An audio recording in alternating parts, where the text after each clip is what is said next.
আসসালামু আলাইকুম। একটি আধুনিক রেলওয়ে স্টেশন হয়তো আপনারা দেখতে পাচ্ছেন।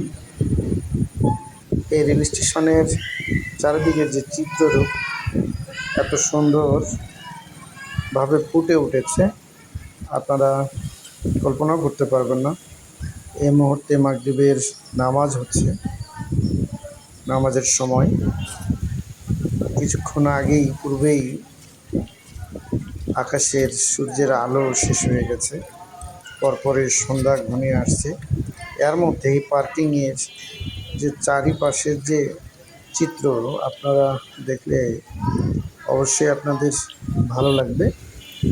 সেটি দেখার জন্যই ভিডিওটি করছি।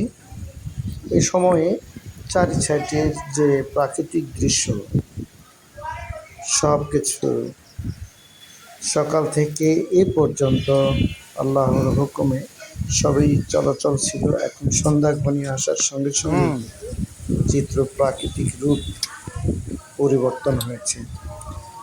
আকাশ এবং আকাশের পাশেই অনেক ঘরবাড়ি এবং গাছপালা, তার মাঝেই আবার অনেক আলো। এত সুন্দর লাগছে। আপনি এই সময়টাতে বিরামপুর রেল স্টেশনে আসবেন। আমরা রেল স্টেশনে দেখতে পাচ্ছি একটি গাড়ি এসেছে, সেই গাড়িটি ঢুকছে। গাড়িটিকে আমরা একটু দেখানোর চেষ্টা করছি। গাড়িতে প্রচুর জ্যাম এবং রেল স্টেশনে অনেক যাত্রী আমরা লক্ষ্য করছি। দেখতে পাচ্ছেন অনেক যাত্রী নিয়ে গাড়িটি বিরামপুর রেল স্টেশন পর্যন্ত এসেছে। তো আমরা লক্ষ্য করছি গাড়িতে অনেক জ্যাম এবং অনেক প্যাসেঞ্জার রেল স্টেশনে দেখা যাচ্ছে। আমরা জ্যাম কেমন এটা একটু দেখার জন্য ঠিক দরজার সামনে আমরা দেখব। তো দেখতে পাচ্ছি অনেক মানুষ, প্যাসেঞ্জার অনেক। এখনও ট্রেনে এত জ্যাম চলছে।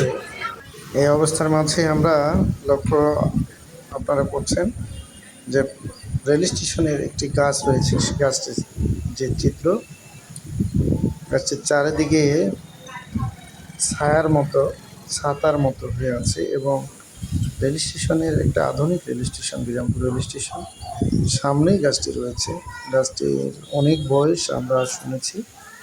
আর এই সময় যে প্রাকৃতিক যে দৃশ্য, পার্কিংয়ে দূর থেকে লক্ষ্য করলে এত সুন্দর একটি চিত্র, প্রাকৃতিক দৃশ্য দেখা যায়, যেটা ভোলার নয়।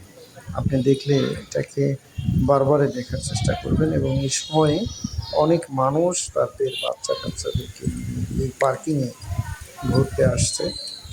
এত সুন্দর চিত্র, নীল আকাশ এবং আকাশের সামনেই একটু যে আলো রয়েছে, সে আলোর সামনে গাছপালাগুলো এত সুন্দরভাবে প্রজ্বলিতভাবে দেখা যাচ্ছে।